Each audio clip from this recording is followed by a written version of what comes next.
All right, ladies and gentlemen, MrSotko here. Welcome back to the channel. We got a whole bunch of good news stuff for you today, as usual. In fact, I have a lot of news stuff for you today. Some days more than others. But first and foremost, I want to talk about the falling market cap of crypto at the moment, and we are down to $304 billion market cap. And as you can just see, me refreshing the page, it was at $312 billion, and now we're at $304 billion. So we are in a pretty big slump. Bitcoin at $7,100, Litecoin at $111, even Ripple just down to 55 cents. Everything way, way down right now. In fact, in the top 100 coins, we only have 6 coins here that are actually in the green, and one of them is Tether, which should always be tied to the US dollar and for some reason fluctuates regardless, but sure, okay. And Monocoin is pretty much the only normal coin in this entire plus category here. And the big losers are honestly pretty much everything. So Zcash on its way down, it got a big boost when it was put on Gemini Exchange, which the Winklevoss twins own, interestingly enough. So we are in a really, really big slump right now. But as usual, it's a pretty good time to buy, because if you buy now at $7,100 and then sell it once it goes back to 9,000, which will inevitably do, then you made yourself some pretty good profit. However, we don't know if this is the bottom or not, and we are actually soon to be under $300 billion market cap. So let's take a look and see when the last time we were actually at under $300 billion market cap, and that wasn't too long ago.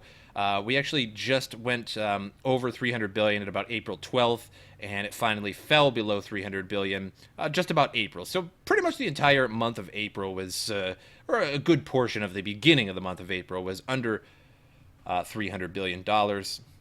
And little chunks here and there, but really the last time we were at this level for a good while was all the way back in November. As you can see, as I'm pulling it back here, we start to dip below $300 billion market cap. So all the way back to November, we're essentially all the way back to.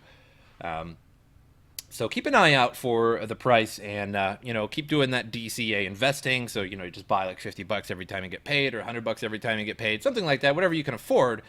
And keep picking it up, because if you do that every 2 weeks, every time you get paid, you put in $100. When Bitcoin's at 10,000, you get this much, and when Bitcoin's at 7,000, you get a little bit more of Bitcoin, and you're never putting all of your eggs in one basket at one particular price, which is a good thing. So this is kind of an interesting article, and it comes from Bitcoin.com. Excuse me, my voice just cracked there like I was a 13-year-old. But Bitcoin.com is a sort of a Bitcoin Cash shill website. It's owned by Roger Ver, who is a Bitcoin shill. And at one point, it was fairly fraudulent. They changed it around a little bit before somebody ended up suing them, because it was saying buy Bitcoin, and it said BCH right next to it, and then below that it would say you can buy Bitcoin Core here, and it was BTC. So that really confuses people, new people to the market. So when they're coming to this website, and inevitably, because they're like, hey, I want to learn about this Bitcoin thing, so I'll go to Bitcoin.com. Bitcoin.org is the Bitcoin website. Bitcoin.com is the primarily Bitcoin Cash website. So again, a little shady there, if you don't mind me saying. But either way, so you got to understand that most articles that come from Bitcoin.com, some of them are pretty unbiased and just regular old articles, but some of them are pretty biased. So fees on the Bitcoin Core network, always got to say Bitcoin Core, because Bitcoin is Bitcoin Cash, according to Bitcoin.com. Fees on the Bitcoin Core network have reached their lowest in 7 years, which makes sense because nobody's using it right now because it's so low, with the median cost of sending Bitcoin standing at 11 cents. While there are several reasons why Bitcoin fees are low, one of them is obvious: less people are using the network, and the number of daily transactions has dropped sharply since last year and has declined further in the past month. Also, Lightning Network and SegWit have been reducing Bitcoin fees as well, which of course Bitcoin.com will never tell you that. Let me just tell you a little story here real fast. Basically, SegWit was going to come along to Bitcoin, and that was going to it actually does a lot of things. It doesn't just necessarily reduce the fees. It provides a stable platform for Lightning Network, and so on and so on. And along come Jihan Wu, who creates ASIC miners from the company Bitmain. And somewhere along the line, somebody discovered basically an exploit, and they dubbed it ASIC Boost. But it was essentially an exploit for Bitcoin mining, and you could mine Bitcoin for 30% of the reduced. So in 30% efficiency, so a lot of less power and more Bitcoin for what you're using. SegWit, however, ruins that exploit. So what they did was create Bitcoin Cash. They never really wanted Bitcoin Cash to begin with. They just created it so that they could mine Bitcoin Cash using this exploit called ASIC Boost, where they could get 30% more efficient mining, and it would make them $100 million or more. So if you are, maybe a fan of Bitcoin Cash, I'm very sorry to you, but that is the actual reality of it. It was only created so that a few people could make a lot of money. So it's no secret that the number of on-chain Bitcoin Core transactions, along with the other blockchains, has dropped significantly since late 2017. This mirrors the decline of the valuation of Bitcoin and most other digital assets during this time frame. And on December 14th, almost half of Bitcoin transactions were recorded in a single day.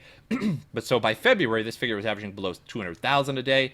April 24th, a number peaked at 254,000, but has since declined, reaching a low of 158,000 transactions a day. So in April, the median Bitcoin transaction fee dropped to under 10 Satoshis per byte before rising to almost 4 Satoshis by the end of the month. And as of yesterday, May 26th, the median fee was back to 10 Satoshis per byte once more. And then, of course, the article goes right into Bitcoin Cash. It's still 3 times cheaper than Bitcoin because, it's Bitcoin, right? Bitcoin Cash is Bitcoin. We forked it, and now we're going to call it the original Bitcoin, even though Bitcoin is the original Bitcoin. And there's honestly no way arguing around that. I mean, Bitcoin is Bitcoin, and then when you fork something, it's a forked coin.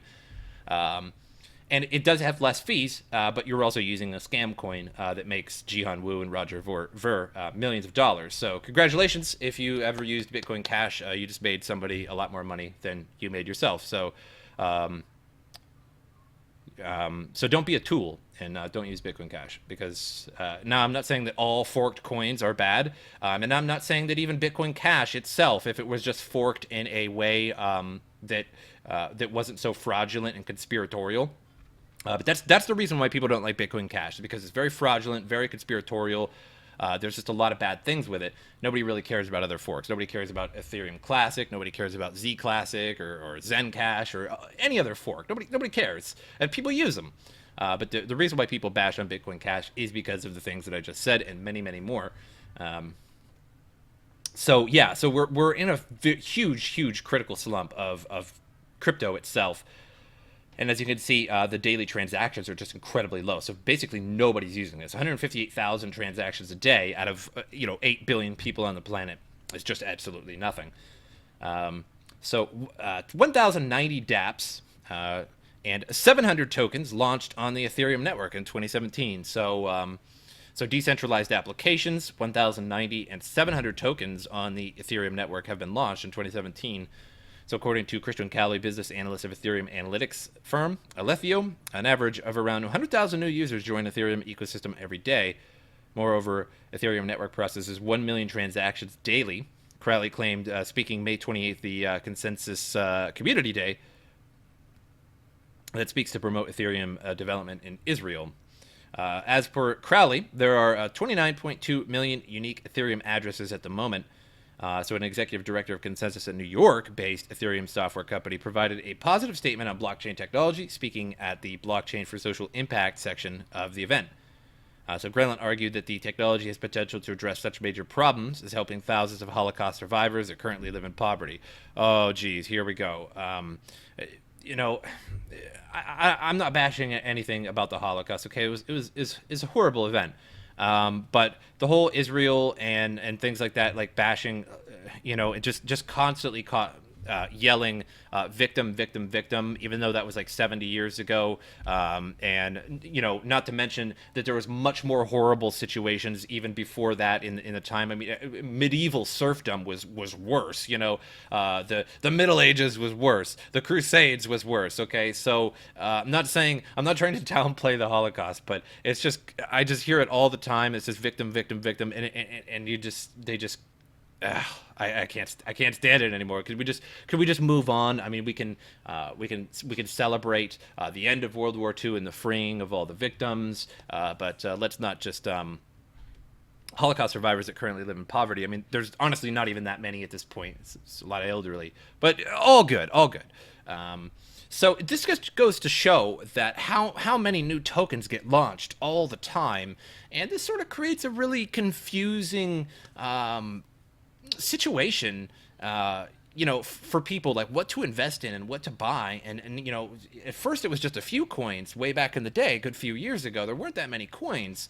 And, in 2017, 2016, and now even 2018, just coins just popped up all over the place.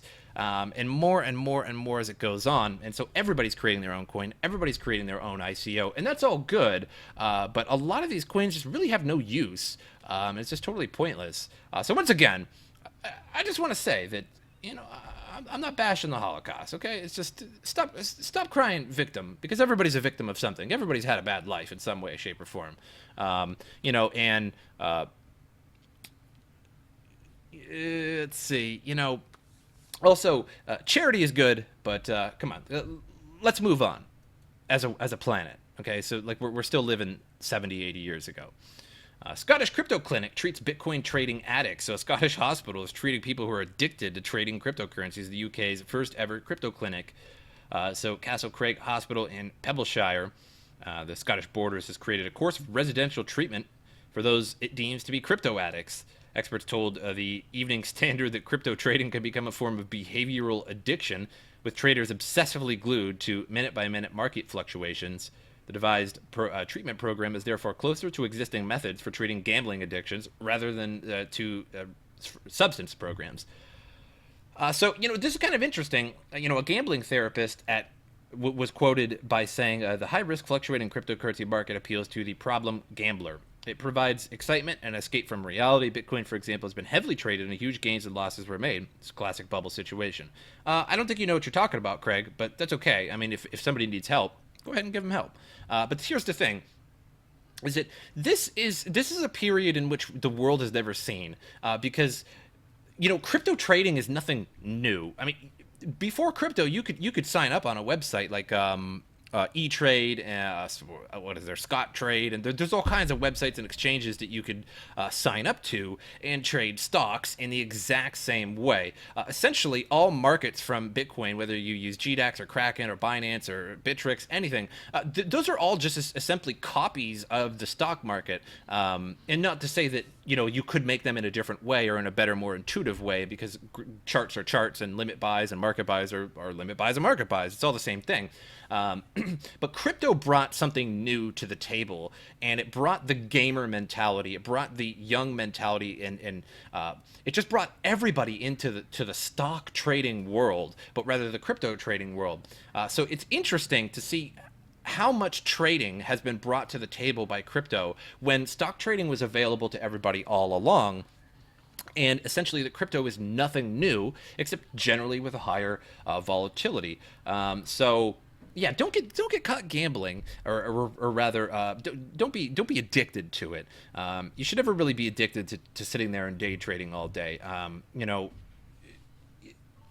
Even if you had a ton of money to be able to trade all the time, you really only need to. You don't necessarily need to trade every day. You can. It is a thing, but what you can do if you want to get away from the computer a lot is just wait for the dips. Just wait for the dips and the rises, and then follow that trend. So you don't really buy and sell at the top and bottom, but rather you sell, or rather you buy once it's actually starting to go back up, because then you realize at that point then likely that was the bottom, and now you can buy and see that trend reversal. But again, you don't want to use that trend every day, because a lot of times it's dipping, it goes back up, and then dips again, and you'll end up buying when it's just about to dip again. So you really need to take your time and not necessarily just day trade wildly all day long without really knowing exactly what you're doing. Now, if you just have a few $100 in crypto and you're just giving it a shot and learning, all the power to you, because you need to learn, and you should learn with just a little bit.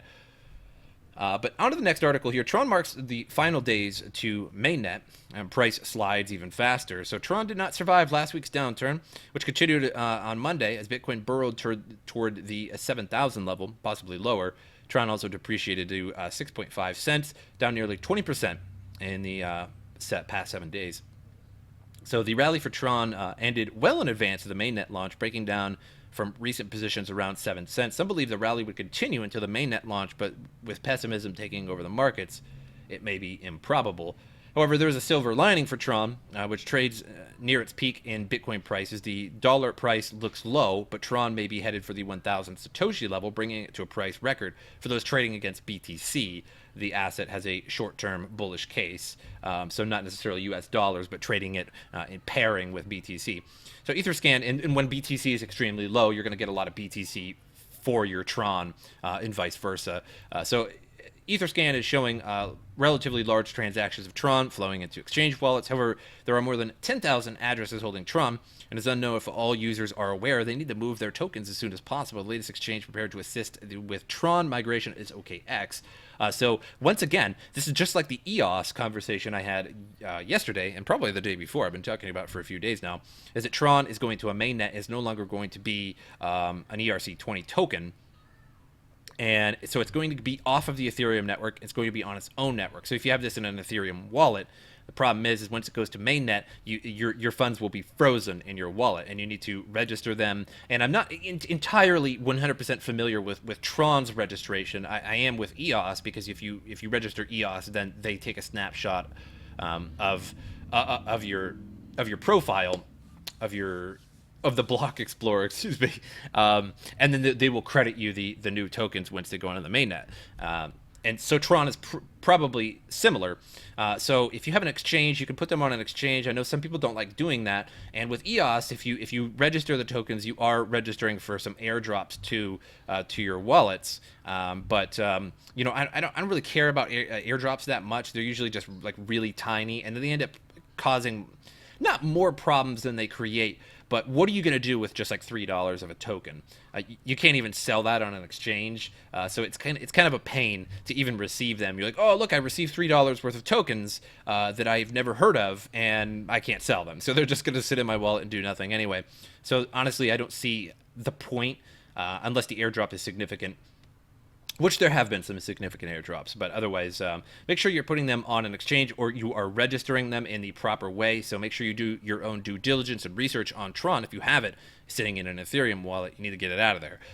So I think usually, OKX said that they will, you know, and I can't speak for this, but like Binance probably is. It's just as simple as a Google check, like will Binance, you know, the Tron mainnet, and then they usually have an announcement, like Binance announced for EOS that they will be doing the mainnet switch for you. So if you have your coins on Binance, like EOS on Binance or Kraken, they'll be fine, and you'll just have them when the mainnet launches, and nothing will happen. But if you keep them on an Ethereum wallet and you don't register, your coins will be frozen, at least temporarily. They are working on solutions in which to get your coins and take snapshots and such, but you will lose your coins for the short term. Venture capitalists buy Bitcoin, hold Ripple, sell altcoins. Yeah, I suppose. Over the past few weeks, sellers have remained firmly in control of the cryptocurrency market, but venture capitalist Spencer Bogart claimed, hey, don't Bogart my crypto, claims current market conditions only make for a better buying opportunity. I totally agree. I'm positive either way. Hey, if it goes up, my portfolio goes up. Hey, if it goes down, I'm just going to buy some more crypto. On Friday, the blockchain capital partner told CNBC's that Bitcoin increased the number of use cases coupled with the massive amount of institutional interest means the market leader is still worth investing in.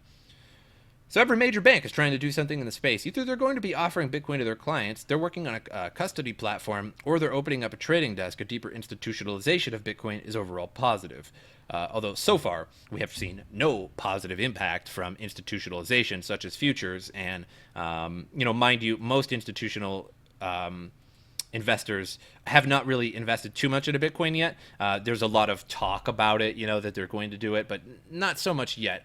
Nevertheless, the dominant cryptocurrency by market capitalization has been hurting this month after reaching highs of roughly 20,000, falling more than 50%, and worries remain that the hemorrhaging is far from over. At the time of writing, Bitcoin is trading at 7,200, with some analysts fearing prices below 6,000 are on their way. So time to get some really cheap Bitcoin. for 6 or 5,000. So altcoins are overpromising and under-delivering. So Bogart's bullish sentiment does not extend to altcoins. However, he told CNBC that the majority of cryptocurrencies available to trade are overpromising and under-delivering. Meanwhile, you have a few cryptos that are excelling at their cases, Bitcoin being one of them. Are you sure about that? Because Bitcoin's going down, and some altcoins are going up, but everything's going down for the most part. So we'll go with it. We'll just go with it. We're riding the wave, you know. The venture capitalist also told CNBC that he recommends selling fan favorites Cardano, Tron, IOTA, and Neo. A lot of these tokens are overvalued, Bogart explained. They could go up significantly, but they also have significant headwind. So, Bogart, dude, you just said nothing. You literally said nothing there. He's just like, yeah, a lot of these tokens are valued. They could go up in price, or they could go down in price. What is that? This is why I don't give you guys technical technical analysis. I don't bring it to you a lot. Like sometimes in news articles, it's a good one. I bring it to you sometimes, but for the most part, I've seen crypto channels that are entirely TA. I've seen news articles that are entirely TA. None of them are ever right. None of them are ever right. The market's going to do what it's going to do. I could say that Bitcoin's going to be 10,000 by the end of June. But I'm just pulling that right out of here, right out of the bottom, right? I don't know that. Nobody does. Nobody does. Unless you have $1 billion and you're like, hey, Bitcoin's going to be $10,000. And everybody's like, oh, sure it is. And you go up and you do a market buy and you bring it up to $10,000. You have no idea what you're talking about. So, yeah, I've given some price predictions, and everybody does. But it's sort of a fun thing that I like to do, and it's based on the previous all-time high prices. So if it gets to that all-time high, likely there will be another big bullish run. Because what you have to understand is that when Bitcoin went to 20,000, somebody had to buy it at 20,000, at 19,000 something. Somebody had to buy it to bring that price up, right? So there's a lot of people that are stuck at 16, 17, 18, $19,000 in Bitcoin. Maybe they had one, maybe they had $1,000, maybe they had 10 Bitcoin stuck at 16, 17, $18,000. So there's a lot of frozen liquidity, if you will. I think I just made that up. But either way, it's essentially frozen liquidity. And once the price of Bitcoin actually goes back to $18,000, whether it will take a week or 2 weeks or a month or a year, when it goes back, all that liquidity is essentially thawed. And now everybody can sell their coins. So there's going to be these weird sell-offs in the teens because now people are worried. They had to wait 6, 7, 8 months to sell off their coin that they had bought at $16,000. And now they're going to sell it off. So it's going to go down a little bit. But at the same time, everybody's going to be believing because now it's in the teens again, and it's going to rise super fast, just like it did at the end of 2017. So that's kind of what I believe, and that's why I say that Bitcoin 25 or maybe 35,000 by the end of the year. Most of the time, Q4 of the year is the most bullish time. So hopefully that happens. If not, oh well. So EOS tripling by end of July. John McAfee thinks so. And if John McAfee thinks so, we all know that it's going to happen, of course, because he's going to eat his manhood on live TV if Bitcoin isn't 500,000 or whatever he said. I don't know. John McAfee's super hilarious, and I like some of his YouTube videos where he talks about hating on McAfee antivirus because that's glorious, because I hate that software so much. So some of the things he does is actually pretty funny, but his shilling is way too legendary, like a bad version of legendary. So the hype around EOS digital asset has 3 days to go. Last chance to quickly register token balances through the official EOS site or send the tokens to an exchange. Afterwards, the tokens become inactive, and owners may have to wait for a workaround to receive assets on the new EOS blockchain. So with 5 more auctions, including today, EOS has settled around the $12 range. The market price is around $12.91 with 4% growth overnight.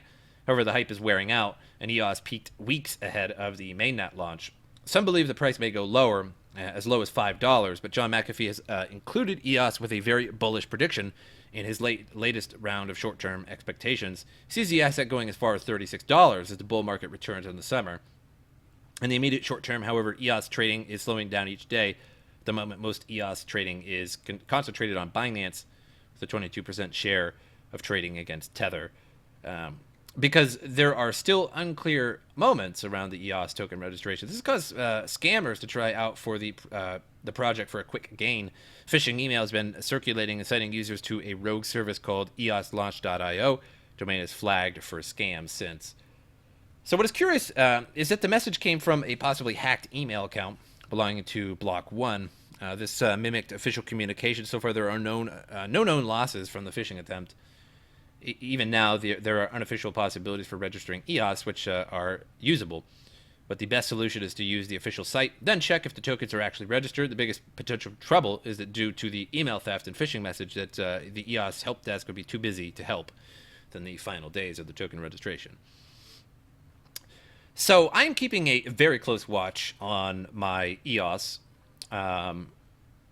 So when, if the price keeps going up, of course I'm going to be watching it and seeing where that top end is when it starts dipping down. But I'm also really watching for a quick dump, because here's the thing. I was even walking around. It was late at night last night. I was outside, I was pacing around, just thinking a little bit, and I started to think about EOS and what's going to happen with the price. And I wanted to bring it to you guys the next day, but the thing is I came up with no conclusion. Here's the thing: is that the mainnet launch should be increasing hype and increasing the price, but it's really not. It's still staying pretty stable and just going up and down as it usually does. It's not really, exploding or anything. So that's interesting. So what happens when the mainnet launches? What do I think? And I don't think anything. That's the crazy thing, is I can't come up to a conclusion. So when the mainnet launches, you would figure, oh, it should go up in price now because they have their own mainnet and people are going to be creating dApps for it and this and that and the other thing. But at the same time, there is going to be a lot of users whose tokens are frozen for a short time until EOS decides to take snapshots and grant those tokens back in some way, shape, or form. How that's going to happen, nobody really knows. So, I even had a user, and I don't mean to call you out on my channel in case you're watching the video, who said, do you really think that people holding crypto are stupid enough to not register their EOS tokens? And my response was, yes, absolutely. There are always people in the world that are going to miss opportunities and, this, that, and the other thing. You vastly overestimate the intelligence of mankind, okay? Some people might not even know there's a mainnet launch. Some people might not know that their tokens are going to be frozen. Some people might not even be paying attention to the news at all. They just bought EOS and they're like, hey, 2 years from now I'm going to check the price and I'm going to see what my tokens are at. Or they're going to go check their tokens and they're going to be like, oh wow, EOS is going up in price or going down in price. I better put these on an exchange and sell them or buy them. And it's not going to happen. They're not going to move. So what is that going to cause? And the thing is, it's not going to be a mass sell-off because you can't sell your tokens if they're frozen, and you can't buy more tokens by selling them. And then you know what I mean? Like they're frozen. So what's going to happen to the price? It's either going to go up or it's going to go down. And I know I just read an article where a venture capitalist said, "Hey, it's either going to go up or down." But this one is very, very ambiguous. So keep an eye on your EOS and keep an eye on that price. And I would say, in my opinion, if it dips back down below, if it dips below $11, I would probably sell mine and then wait for an even lower price to pick it back up again. So that would be a very small loss for me, not much at all. But at the same time, well, some of it would be because I have some at varying prices, but it's okay. I can consolidate, sell it at 11, and then maybe pick it up at 9. Some believe that it might go to $5. If it does go to $5, selling it at 11 and picking up at 5 is massively good. So keep an eye on that. So here's an interesting topic. I saved this for last so that I can talk about a few other articles as well next to this. So old money type high society people.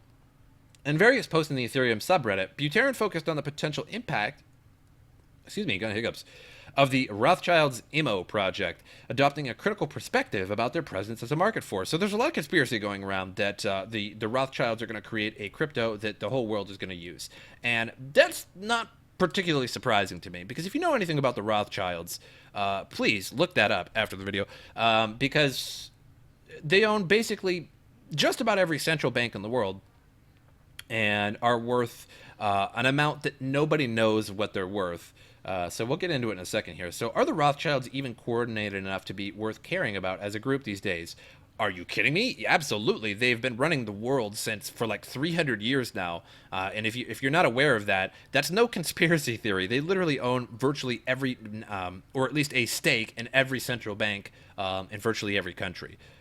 So if you don't think they do, you're like, it's kind of like I have to like Japanese giggle at you like because that's so naive. You're living in a really really cute fairy tale. Like I wish I could live on your planet. So if old money type high society people want to make their own currencies, go ahead, more power to them. See you in the moderately free market. So reports about IMO first surfaced in the local cryptocurrency industry press last week. While all information is based on rumors and leaked information, it is thought that the Rothschilds plan to create a Tether-like stablecoin, which its creators would tie to gold or similar commodities. So again, about the Rothschilds, they pretty much own Israel, the state of Israel. There was a Balfour Declaration in which it was basically the United States was convinced to go to war against Germany, in part that the Balfour Declaration is extremely interesting. They basically went to England. England was losing World War I, so the Zionists essentially, and I don't mean that in a negative way. It's just like literally who they were. Went to England and said, "Hey, we will get the United States in the war, and we will win you the war if you give us Israel or Palestine at the time. If you give us Palestine, which we will make Israel again." And they said, okay, we'll do that. And then so they started printing propaganda against the Germans, saying that the Germans were killing babies and doing all these terrible war crimes in Europe at the time. And then that angered the U.S., sinking of the Lusitania, etc. So we went to war, and Germany lost the war. And then they didn't actually get Palestine. So World War II came along, said, and they basically said, hey, we'll get the U.S. in the war again, and we'll win you the war again, but you have to give us Palestine this time. So after World War II, about 1947, they gained Palestine, and that they basically went and just mowed all the Palestinians down. Literally, I'm not making any of this up. Like if you're thinking like, oh, like MrSotko's a conspiracy theorist, you can literally look this up. It's actual fact. It's not even like, oh, lizard people rule the planet or there's men on the moon. Like it's fact. And so then they took over Israel, which was essentially owned by the Rothschilds. So it's essentially a country that is owned by an actual family, which is kind of weird in itself. So if you don't think the Rothschilds are capable of a lot of things, you're very, very naive. It's very silly. After fielding responses from Reddit users about the knock-on effect for sentiment regarding cryptocurrency, should the rumors be true, Buterin, however, remained unconvinced of the Rothschilds dynasty's providence. My updated view after seeing the replies is that they're just people born into various old money type high society positions. Oh, that's so cute. And the theories that they are anything beyond that are fairly baseless. He added in a later edition of his original post. Well, it's fairly baseless because, a long time ago, all of the newspapers were bought by a very specific people. Again, I'm so sorry. I don't mean to be anti-Semitic. I know this is bringing up a lot of stuff, but it's very, very interesting. So, of course, they're never in the news. They're never in the news. You never see any kind of interviews. The interviews are actually rare. They're very rarely in the news. And of course, nothing bad about them either. Previous third-party experience by Bitcoin by the Rothschilds, meanwhile, appeared to have no impact. In July last year, Rothschild Investment Corporation invested in the Bitcoin Investment Trust, a grantor trust sponsored by Barry Silbert's Grayscale Investments. So Digital Currency Group, of which Grayscale is a subsidiary, has invested in multiple well-known cryptocurrency business, include CoinDesk, BitPay, and blockchain. Of course, they want the media. They gotta have the media, so you could say and do whatever, and then make sure that nothing bad gets said. So later in February 2018, the empire gained further exposure to Bitcoin when Rothschild Group member Goldman Sachs acquired exchange Poloniex through Circle, a company which it is the major shareholder.